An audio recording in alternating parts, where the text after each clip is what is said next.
இந்த உலகத்தில் மரிக்கக்கூடிய மக்கள் இரண்டு வகைப்பட்ட மக்கள் இருக்கிறார்கள். எல்லாருக்கும் மரணம் வருகிறது. மரணத்துக்கு தப்பி நான் வாழ்வேன் என்று சொல்வதற்கு ஒருவராலும் முடியாது. நான் மரிக்க மாட்டேன், எனக்கு மரணம் வராது என்றெல்லாம் சொல்வதற்கு இந்த உலகத்தில் எந்த ஒரு வீரனும் கிடையாது. எல்லாருக்கும் மரணம் உண்டு. ஏன் மரணம் வந்தது, மரணம் என்றால் என்ன, இதுக்கு விடை இந்த உலகத்தில் இல்லை. ஆனால் பரிசுத்த வேதாகமத்தில் அதில் பதில் உண்டு. நான் அதை சொல்லுகிறேன். மரணம் என்றால் என்ன, மனிதனுக்கு மரணம் ஏன் வந்தது, மரணத்தினுடைய தீர்வு என்ன, மரணத்திலிருந்து மனிதனுக்கு விடுதலைக்கு வழி இல்லையா என்று கேட்டால் எல்லாவற்றுக்கும் பதில் உண்டு. இந்த உலகத்தில் மரிக்கிற மக்கள் இரு வகைப்பட்ட நிலைமையில் மரிக்கிறார்கள். பொதுவான நிலைமையில் எல்லாரும் மரிக்கிற மரணம் ஒன்று எல்லாரும் தெரிந்தது. ஆனால் யாருக்கும் தெரியாத ஒரு மரணம் இருக்கிறது.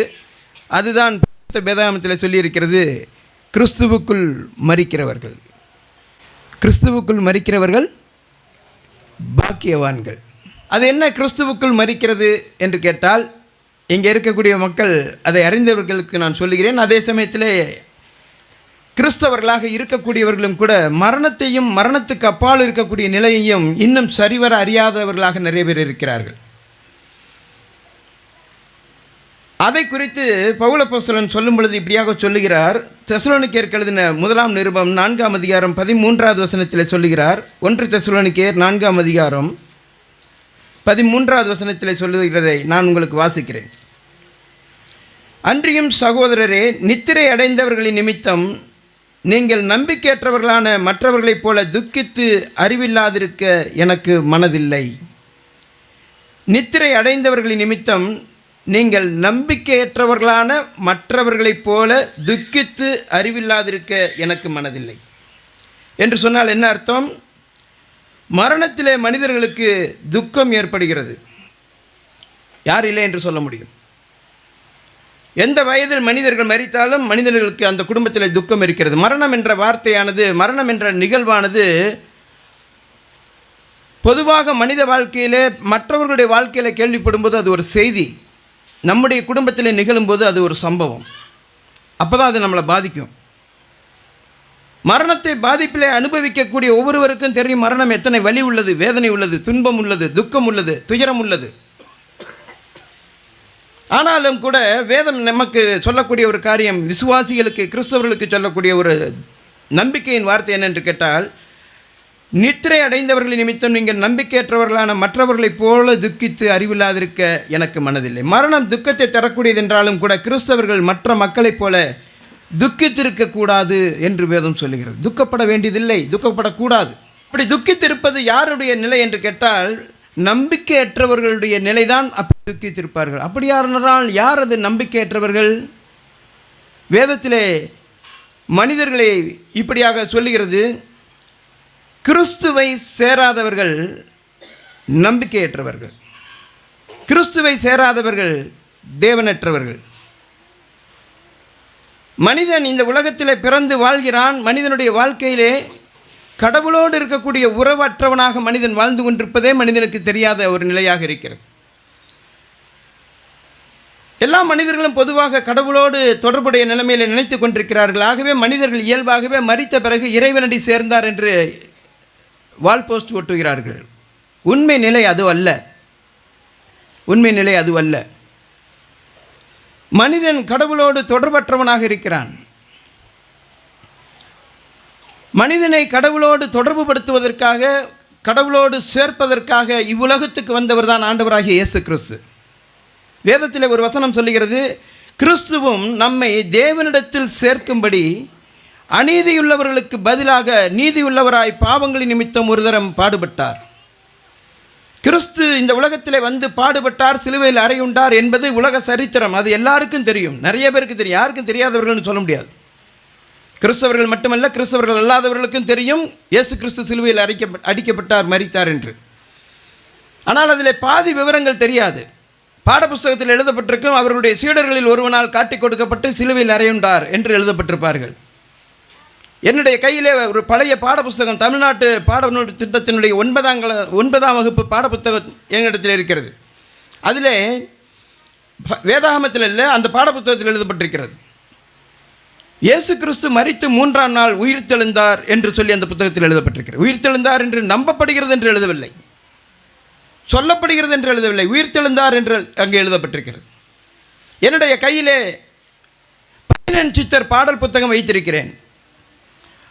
அதில் பல சித்தர்களை பற்றிய வாழ்க்கை வரலாறுலாம் முன்னுரையாக எழுதப்பட்டு கடைசியாக அதில் இயேசு கிறிஸ்துவை ஒரு சித்தர் போல காண்பித்து எழுதியிருக்கிறார்கள். அவர் செய்த பல அற்புத அடையாளங்களை குறித்து அதில் புதிய ஏற்பாட்டினுடைய வசன ஆதாரத்தோடு எழுதியிருக்கிறார்கள். ஆனால் வேறு எவருக்கும் சொல்லாத ஒரு காரியத்தை அந்த புத்தகத்தில் சொல்லியே ஆக வேண்டியத கட்டாயத்தில் எழுதியிருக்கிறார்கள். இயேசு கிறிஸ்து மரித்தார், அநேகரை உயிரோடு எழுப்பினவர், அவரே தன்னுடைய வாழ்வில் மரணத்தை வென்று எழுந்தார் என்று சொல்லி எழுதியிருக்கிறார்கள். அந்த புத்தகம் என் கையில் இருக்குது. சைவ சித்தாந்தத்தினுடைய 15 சித்தர் பாடல். ஆகவே ஆண்டவராகிய இயேசு கிறிஸ்து இந்த உலகத்திலே வந்தவர் தேவனிடத்தில் மனிதனை சேர்ப்பதற்காக இந்த உலகத்துக்கு வந்தார். எல்லாரும் இந்த உலகத்தில் பிறக்கிற எல்லாரும் மரிக்கிறோம், ஆனால் மரிப்பதற்காக பிறந்தவர் இயேசு கிறிஸ்து. சாவதற்காக யாராவது வாழ்வோமா? வாழ்கிற நாம் எல்லாரும் ஒரு நாள் மரிப்போம். ஆனால் ஆண்டவராகிய இயேசு கிறிஸ்து இந்த உலகத்திலே மரிப்பதற்காக அவர் இந்த உலகத்துக்கு பிறப்பெடுத்து வந்தார்.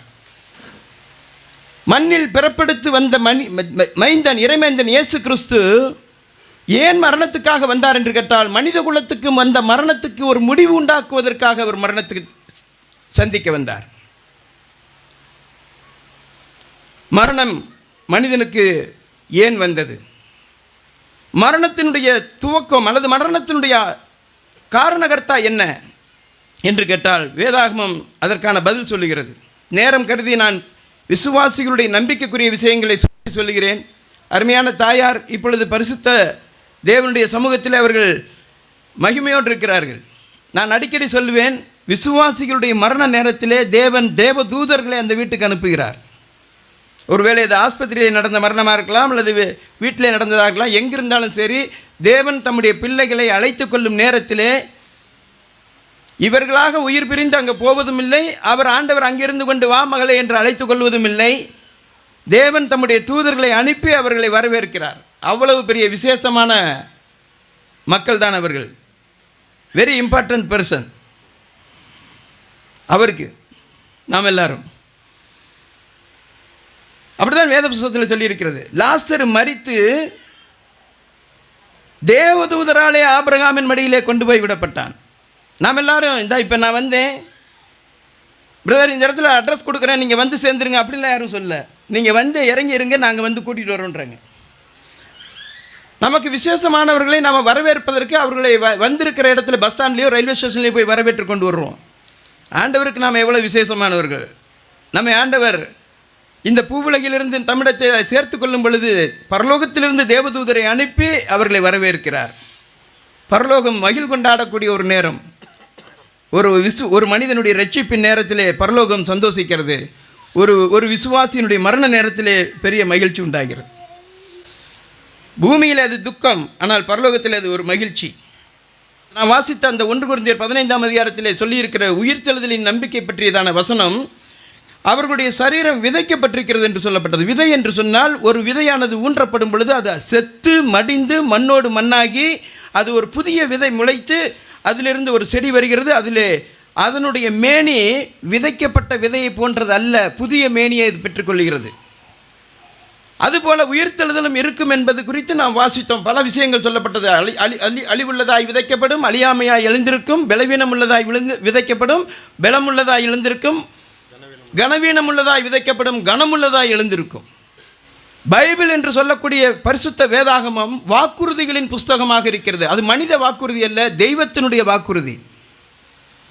தேவனுடைய வாக்குறுதிகளால் நிறைந்திருக்கக்கூடிய புஸ்தகத்திலே மரணத்துக்கு பிறகு மனிதனுக்கு ஒரு வாழ்வு உண்டு என்பது சொல்லப்பட்டிருக்கிறது. அந்த வாழ்வு பரலோகத்திலே வாழக்கூடிய வாழ்வு. அந்த வாழ்வுக்கான வழி கர்த்தராகிய இயேசு கிறிஸ்து. நானே வழியும் சத்தியமும் ஜீவனுமாய் இருக்கிறேன், என்னாலே இல்லாமல் ஒருவனும் பரலோகத்துக்கு வர முடியாது என்று சொன்னவர் ஆண்டவர் இயேசு கிறிஸ்து. இந்த உலகத்தில் ஒரு மனிதரும் இவ்விதமாக சொல்லவும் முடியாது. வேத புஸ்தகத்திலே மனிதனுடைய மரணத்துக்கான காரணத்தை குறித்து சொல்லியிருக்கிறதை அதை நான் உங்களுக்கு இப்பொழுது விளக்க விரும்புகிறேன்.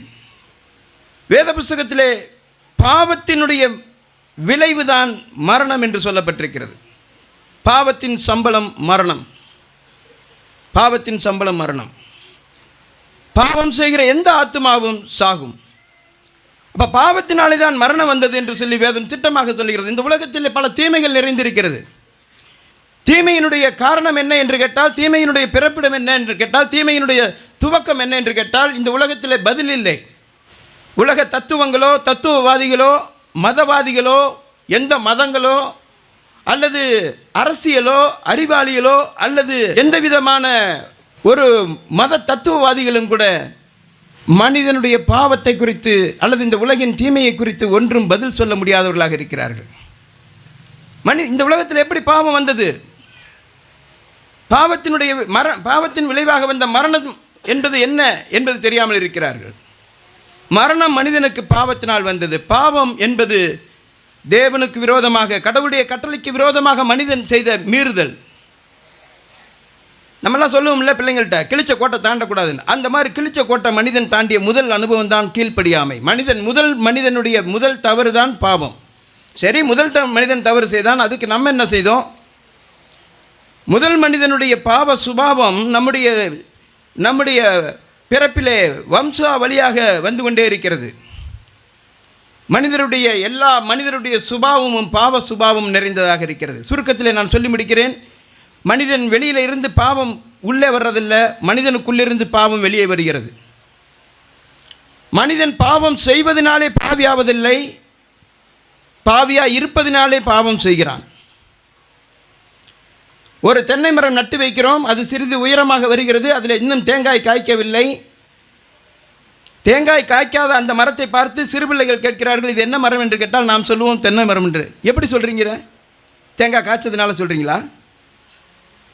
அது தென்னை மரமாக இருப்பதினாலே அது தேங்காய் காய்க்க போகிறது.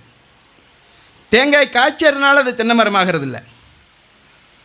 பிள்ளைகள் பிறக்கிறார்கள், வளர்கிறார்கள். சில மாதங்கள், விவரம் தெரிந்த சில மாதங்களுக்குள்ளாக நீங்கள் உங்கள் பிள்ளையை இறக்கிவிட்டு பக்கத்து வீட்டு பிள்ளையை தூக்கி வைத்தால் என்ன நடக்கிறது? பொறாமை, எரிச்சல், அழுகை, சமாதானப்படுத்த முடியவில்லை. அந்த பிள்ளையை இறக்கிட்டு மறுபடியும் தூக்குறீங்க, முடிஞ்சு போச்சு, பிரச்சனை இல்லை. வளருகிற மனிதன் வளர வளர பாவமும் வளருகிறது. பொய் குடும்பத்தில், வீட்டில் பேசுகிறான் பெற்றோரிடத்தில், பிறகு பொய் களவாக மாறுகிறது, வஞ்சனையாக மாறுகிறது, பொறாமையாக மாறுகிறது. பாவம் பரிணமித்து கொண்டே வருகிறது. மனிதன் வளருகிறான், பாவமும் பெருகிறது. பாவம் இப்பொழுது எங்கிருந்து வந்தது? மனுஷனுடைய இருதயத்துக்குள் இருந்து புறப்படுகிறதே மனுஷனை தீட்டுப்படுத்தும். பொல்லாத சிந்தனைகளும், விபச்சாரங்களும், வேசித்தனங்களும், களவுகளும், கபடும், காம விகாரமும், வன்கண்ணும், தூஷணமும், பெருமையும், மதிகேடும் புறப்பட்டு வரும் பொல்லாங்கானவைகளாகிய இவைகள் எல்லாம் உள்ளத்திலிருந்து புறப்பட்டு மனுஷனை தீட்டுப்படுத்தும் என்று ஆண்டவராகிய இயேசு கிறிஸ்து சொன்னார். மனுஷனுடைய இருதயமே சிந்தனையின் பிறப்பிடமாக இருக்கிறது. அதுவே பாவத்தினுடைய பிறப்பிடமாக இருக்கிறது. எந்த ஒரு செயலுக்கும் மூல காரணம் சிந்தனை தான். சிந்தனை தான் செயலாக மாறுகிறது. பேச்சும் செயலுக்கும் மூல காரணமாக இருக்கிற மனிதனுடைய சிந்தனை பாவத்தின் பிறப்பிடம் இருதயம். பொல்லாத இருதயத்திலிருந்து பொல்லாத காரியங்கள் மனிதனுக்கு வெளிப்படுகிறது. அந்த பொல்லாத தன்மை எங்கிருந்து வந்தது என்று கேட்டால், என் தாய் என்னை பாவத்திலே கர்ப்பம் தரித்தாள், நான் துர்க்கணத்திலே உருவானேன். மனிதனுடைய பிறப்பிலே பாவத்திலிருந்து மனிதன் பிறக்கிறான். பாவ சுபாவம் மனிதனிலே தங்கியிருக்கிறது. இதுதான் மனித குலத்திலே தீமையினுடைய காரணம். ஆதி பெற்றோரிலிருந்து வம்சா வழியாக வந்திருக்கக்கூடிய இந்த பாவம் ஒவ்வொரு மனிதனுக்குள்ளும் இருக்கிறது. பாவம் இல்லாத ஒரு மனிதன் உலகத்தில் இல்லை. எல்லாரும் பாவம் செய்து தேவ மகிமையற்றவர்களானார்கள் என்று வேதம் சொல்லுகிறது. இந்த பாவத்தினுடைய விளைவுதான், சம்பளம்தான் மரணம். பாவத்தினுடைய விளைவு மரணம் என்றால் என்ன அர்த்தம்? பிரிக்கப்படுதல்னு அர்த்தம். மரணம்னா நம்ம கேட்டால் என்ன சொல்லுவாங்க? பிறப்புன்னு இருந்தால் சாவுன்னு ஒன்று இருக்க தானப்பா செய்யும். மரணத்துக்கு பதில் தெரியவில்லை யாருக்கும். புத்தரிடத்தில் போன கதை உங்களுக்கு கேள்விப்பட்டிருப்பீர்கள். புத்தரிடத்தில் ஒரு பெண் போய், என்னுடைய மகன் இறந்து விட்டான், அவனை உயிர்ப்பித்து தர வேண்டும் என்று கேட்ட பொழுது புத்தர் சொன்னார், சாவில்லாத வீட்டில் போய் கொஞ்சம் அரிசி வாங்கிட்டு வாமான்னாங்க.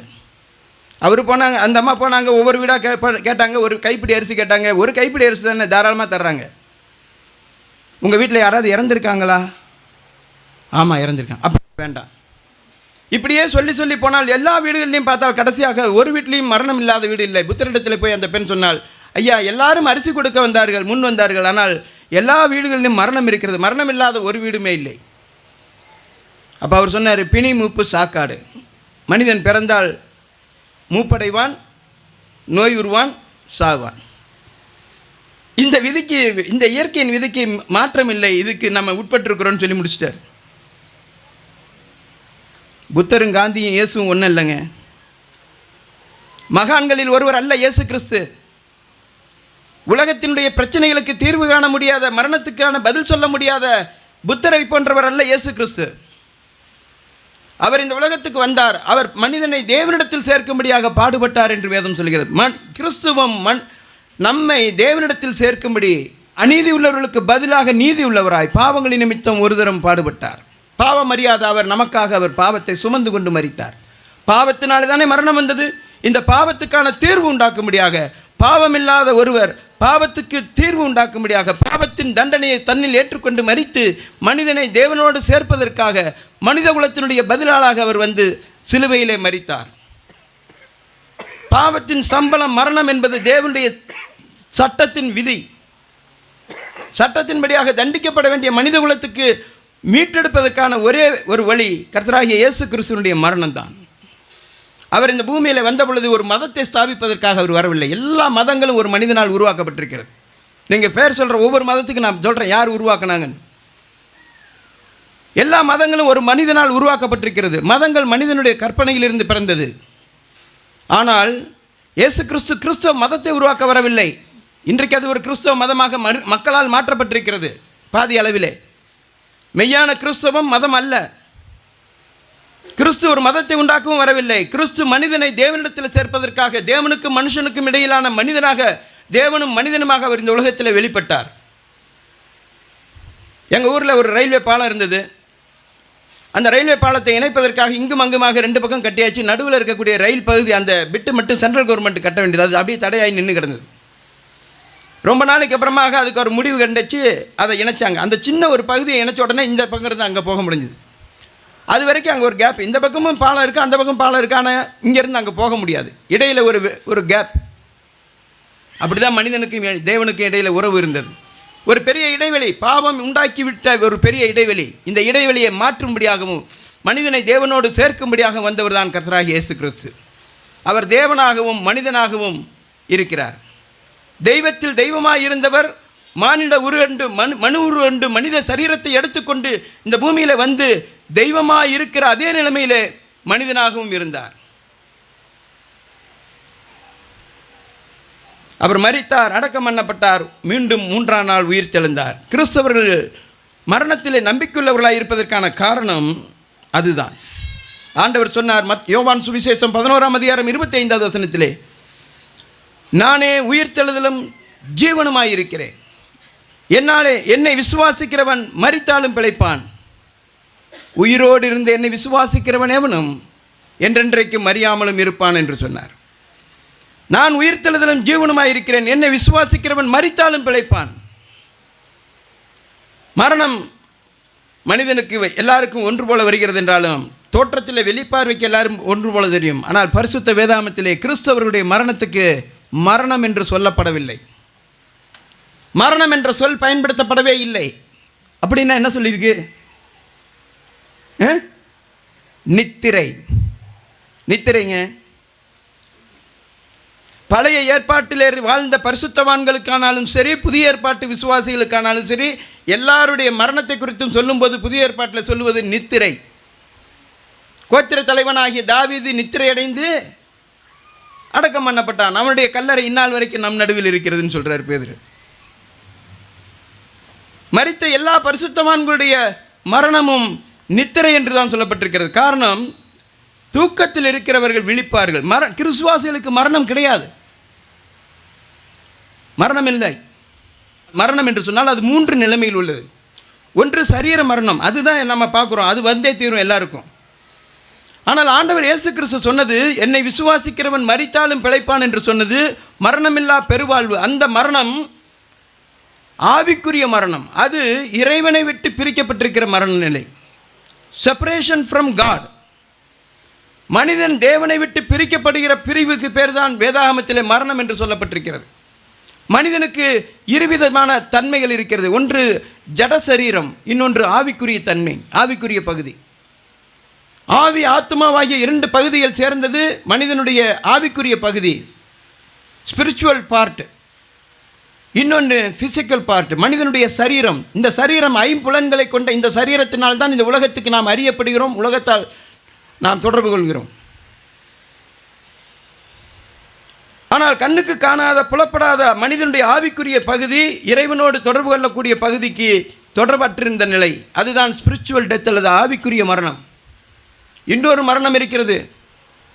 இந்த ஆவிக்குரிய மரணத்தை மாற்ற முடியும். அதை மாற்றுவதற்காகத்தான் இயேசு கிறிஸ்து உலகத்துக்கு வந்தார்.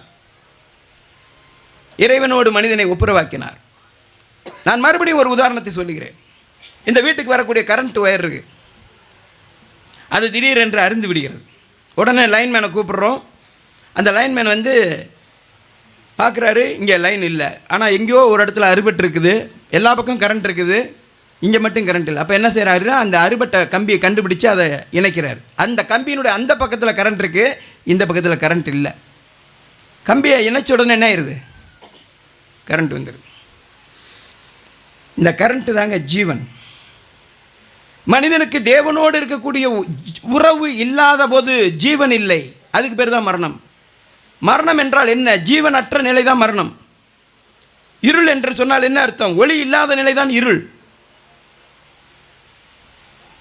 குளிர் என்று சொன்னால் என்ன அர்த்தம்? வெப்பமின்மை தான் குளிர்.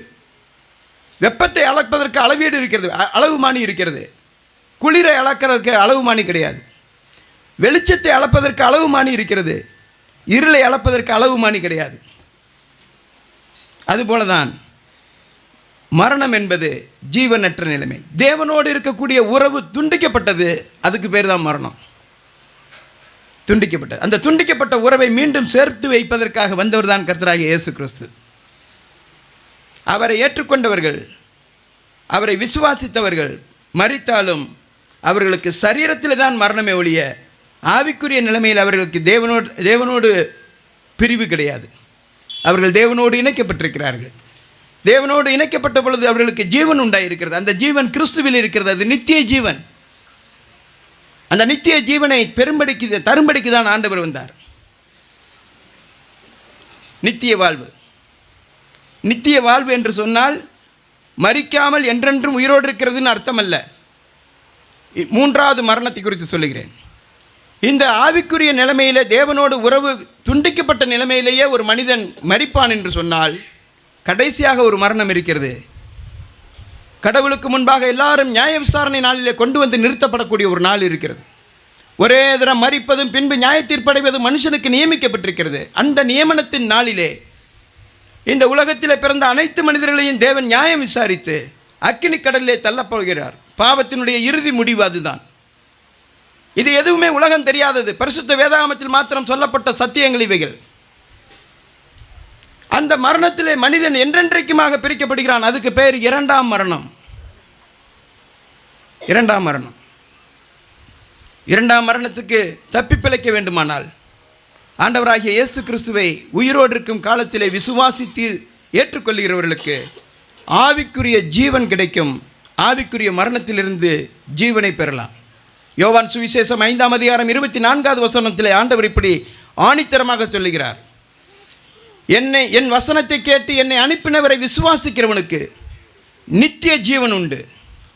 அவன் ஆக்கினை தீர்ப்புக்கு உட்படாமல் மரணத்தை விட்டு நீங்கி ஜீவனுக்குட்பட்டிருக்கிறான் என்று மெய்யாகவே மெய்யாகவே உங்களுக்கு சொல்லுகிறேன் என்று சொல்கிறார். இந்த மாதிரி ஒரு வார்த்தையை சொல்ல இந்த உலகத்தில் யாராவது இருக்காங்களா? சொல்லியிருக்காங்களா? இனி சொல்ல முடியுமா? பிரியமானவர்களே, இயேசு கிறிஸ்து இந்த உலகத்திலே மதம் ஸ்தாபிக்க வரவில்லை. கிறிஸ்தவம் ஒரு மதமும் அல்ல. உங்களுக்கு ஒரு காரியத்தை சொல்லிக் கொள்கிறேன். இங்கே யாராயிலும் இதுவரையிலுமாக இப்படிப்பட்ட ஒரு இறை உறவு, இறை தொடர்பு இல்லாது இருப்பீர்கள் என்று சொன்னால், ஒருவேளை அது கூட உங்களுக்கு தெரியாமல் இருந்திருக்கலாம். பாவத்தில் இருக்கிற போது மனிதனுக்கு தேவனோடு உறவு இல்லை, கடவுளோடு மனிதனுக்கு தொடர்பு இல்லைங்கிறது தெரியாமல் இருக்கலாம். இன்றைக்கி தெரிஞ்சுக்கொள்ளுங்க, இந்த உலகத்தில் பிறக்கிற எல்லா குழந்தைகள் உட்பட எல்லா பிள்ளைகளும் பாவத்தில் தான் பிறக்கிறார்கள். வளர்ந்து வருகிற போது சொந்த சுய புத்தியினாலே பாவத்துக்கு அறிவுக்கு பொறுப்புள்ளவன் ஆகிற வயதிலிருந்து அவன் கடவுளுக்கு கணக்கு ஒப்புவிக்கிறவனாக இருக்கிறான். அவன் செய்கிற ஒவ்வொரு காரியமும், அந்தரங்கத்தில் செய்கிற ஒவ்வொரு காரியமும், தாய் தகப்பன் பெற்றோர் நண்பர்கள் உறவுகள் யாருக்கும் தெரியாமல் அவனுடைய அந்தரங்க வாழ்க்கை ஒவ்வொன்றும் 2 இடத்திலே பதிவு செய்யப்படுகிறது. ஒவ்வொரு மனிதனுடைய வாழ்க்கையும் 2 இடத்திலே பதிவு செய்யப்படுகிறது. நம்ம பேசுகிற ஃபோனில் நம்மளுடைய ரெக்கார்டு இருக்குது, அது கூட அழிஞ்சிடலாம். வாங்கியிருப்போம் இல்லையா, அந்த நிறுவனத்தில் ரெக்கார்டில் எல்லாமே இருக்கும். அதுபோல் நம்முடைய மனசாட்சியிலே நம்முடைய வாழ்க்கை பதிவாகிறது, அது கூட மறந்து போகலாம். 20-30 வருஷத்துக்கு முன்னாடி நான் எந்த இடத்துல என்ன பாவம் செய்தேங்கிறது எனக்கே மறந்து போயிருக்கலாம். ஆனால் தெய்வ சமூகத்திலே மனிதனுடைய ஒவ்வொரு அந்தரங்கமான காரியங்களும் வெளியரங்கமான காரியங்களும் பதிவு செய்யப்பட்டிருக்கிறது. நியாய விசாரணை நாளிலே புஸ்தகங்கள் திறக்கப்படும். ஜீவ புஸ்தகம் என்னும் வேறொரு புஸ்தகம் திறக்கப்படும். மனிதர்கள் அனைவரும் தங்களுடைய செயல்களுக்கு தக்கதாக தண்டனை அடையும் நாளிலே மனிதர்களுடைய வாழ்க்கை பதிவேடு புத்தகம் அங்கே திறக்கப்பட்ட நிலைமையிலே ஒவ்வொரு மனிதனும் தேவனுக்கு முன்பாக நிற்பான். அப்பொழுது எல்லா வாய்களும் அடைக்கப்படும், ஒருவரும் பதில் சொல்ல முடியாது. அப்பொழுது மனசாட்சியும் திறக்கப்படும். அந்தரங்கத்தில் செய்யப்பட்ட ஒவ்வொரு காரியமும் அந்த மனிதனுடைய அறிவிலும் புத்தியிலும் திரையிலே ஓடும். ஒரு மனிதனும் தன்னுடைய வாழ்க்கையின் பாவத்தை மறைக்க முடியாது. தேவனுடைய நியாயத்தீர்ப்பை சந்தித்தாக வேண்டும். அந்த நியாயத்தீர்ப்பினுடைய முடிவு அக்கினி கடல். அங்கே தள்ளப்படுகிறவர்களும் என்றென்றைக்குமாக உயிரோடு தான் இருப்பார்கள். ஆகவே நித்திய ஜீவன் என்று சொன்னால் என்றென்றைக்கும் உயிரோடு வாழ்கிறது நான் நினச்சிடாதீங்க. பரலோகத்தில் இருக்கிற வாழ்க்கை மட்டுமல்ல, நரகத்தில் இருக்கிறதும் உயிரோடு தான் இருப்பாங்க. அங்கே அவர்கள் புழு சாகாமலும் அக்கினி அவியாமலும் இருக்கும். நித்திய அழிவாகிய தண்டனையை அடைவார்கள் என்று வேதம் சொல்லுகிறது. அப்போ நித்திய ஜீவன் என்றால் என்ன அர்த்தம்? அதான் நான் ஏற்கனவே சொன்னேன். இறைவனோடு இருக்கக்கூடிய உறவுக்கு பேர் தான் ஜீவன். இறைவனை விட்டு பிரிக்கப்படுவதற்கு பேர் தான் மரணம். இந்த நிலைமையிலே ஆண்டவராகிய இயேசு கிறிஸ்துவை மெய்யான தெய்வமாக இரட்சகராக முழு உள்ளத்தோடும் விசுவாசித்து நம்பி ஏற்றுக்கொள்கிறவர்களுக்கு இந்த மெய் பாக்கியம் கிடைக்கும். இது மதமாற்ற செய்தி அல்லங்க, தயவு செய்து புரிஞ்சுக்குங்க. இந்த உலகத்திலே மனிதகுலம் அனைத்துக்குமான ஒரே ஒரு வாசல் தான் இருக்கிறது பரலோகத்துக்கு. அந்த பரலோகத்துக்கு செல்வதற்கான ஒரே வாசல் கர்த்தராகிய இயேசு கிறிஸ்து. மரணத்துக்கு முன்பாக மண்டியிட்டு மனித குலத்தினுடைய பெருங்குரலாக கண்ணதாசன் பாடிய ஒரு பாடலை நான் சொல்லுகிறேன். இது சினிமா பாடல் தானே என்று நீங்கள் நினைக்க வேண்டாம்.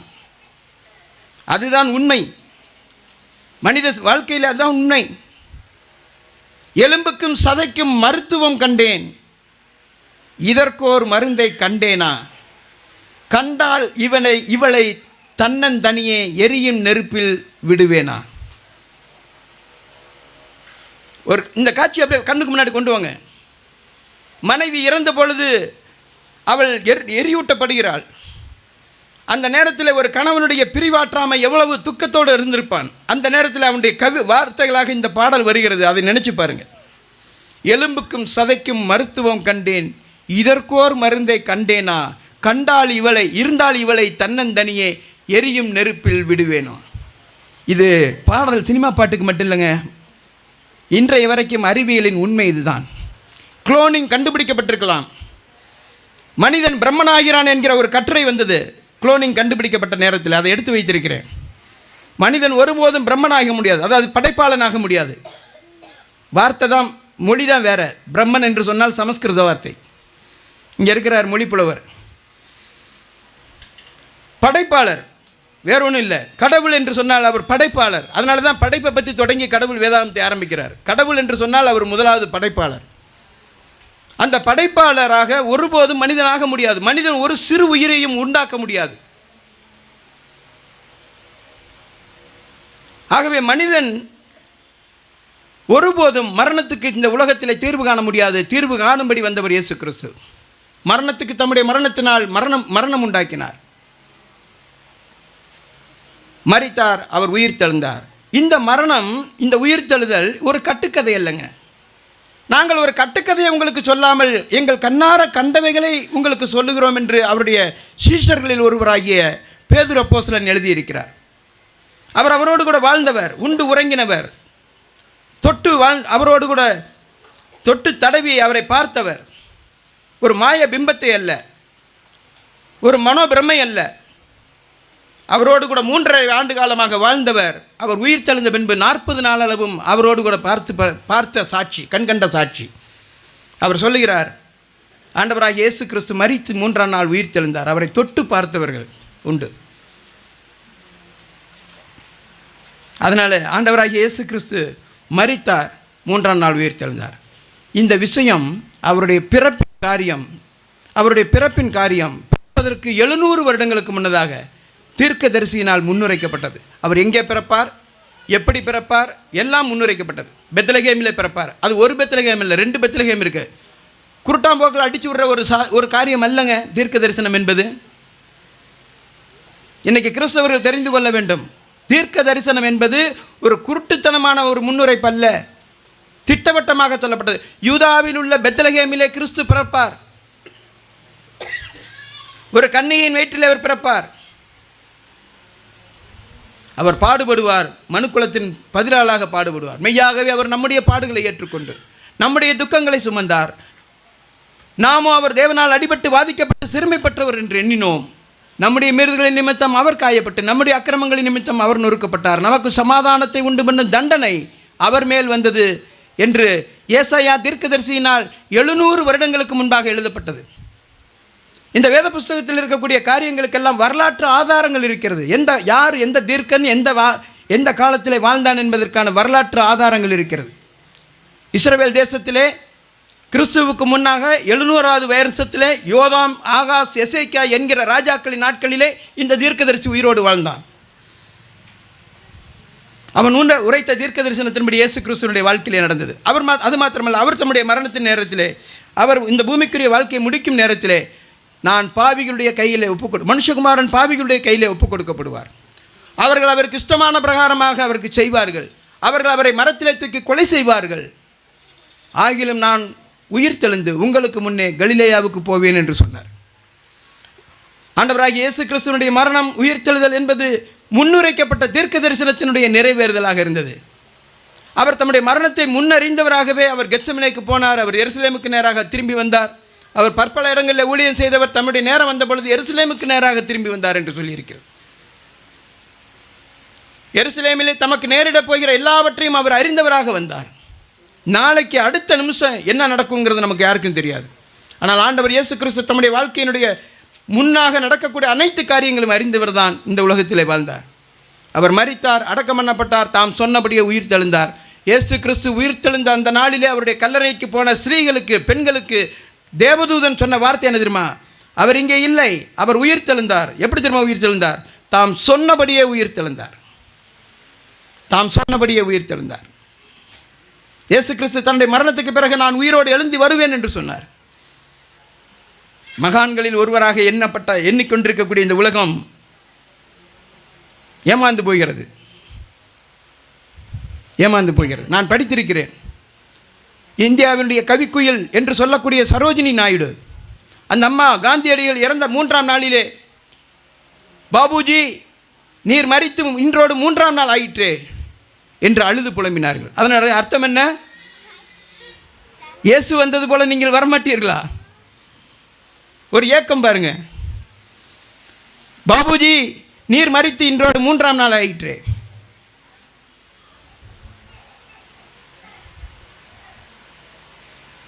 மரணத்தை ஜெயித்தவர் ஒரே ஒருவர் தான்.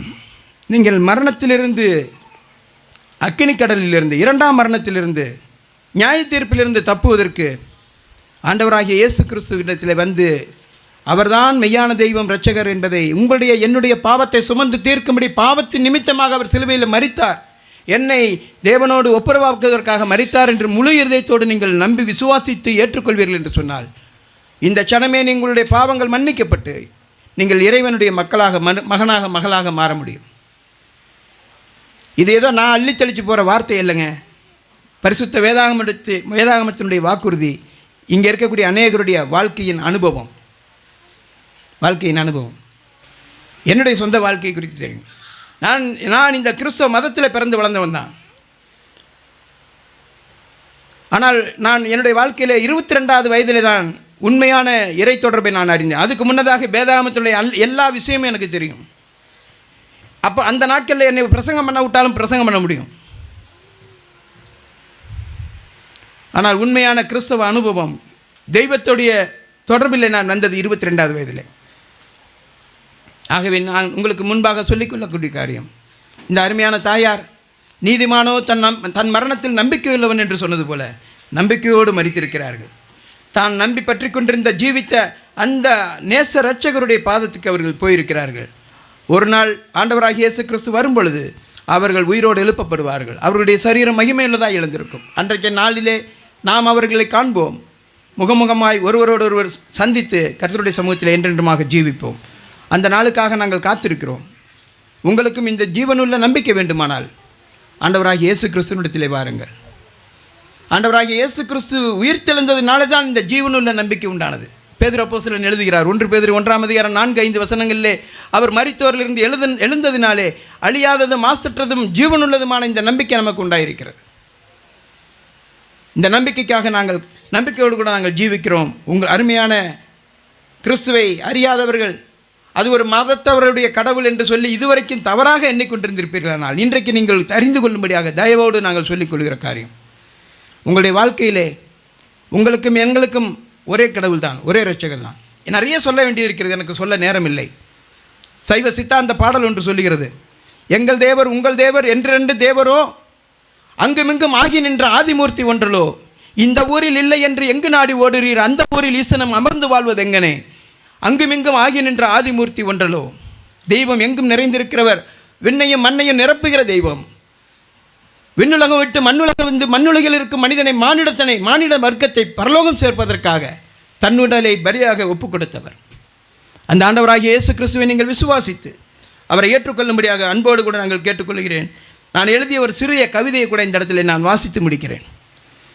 மாமறை கூறும் மகத்துவ செய்தி, வானம் பூமி யாவும் படைத்த வானுரை தெய்வம் மானிடனானார். மனுவுரு கொண்டு மண்ணில் வந்தார், மானிடர் பவம் போக்க மாதேவன் மனுவுருவானாரே. தன்னுடல் பலியாய் மண்ணில் மாந்தர் கரிசி நீக்க தன்னுடல் பலியாய் குருசிலீந்தாரே. கரிசின்னு சொன்னால் பாவம். மண்ணில் மாந்தர் கரிசி நீக்க தன்னுடல் பலியாய் குருசிலீந்தாரே. நவின்ற நன்மொழி நலமுடனாக 4:3 மரணம் வென்று எழுந்தார் உயிர்த்து. அவர் சொன்னபடியே உயிர்த்தெழுந்தார். நவின்ற நன்மொழி நலமுடனாக 4:3 மரணம் வென்று எழுந்தார் உயிர்த்து.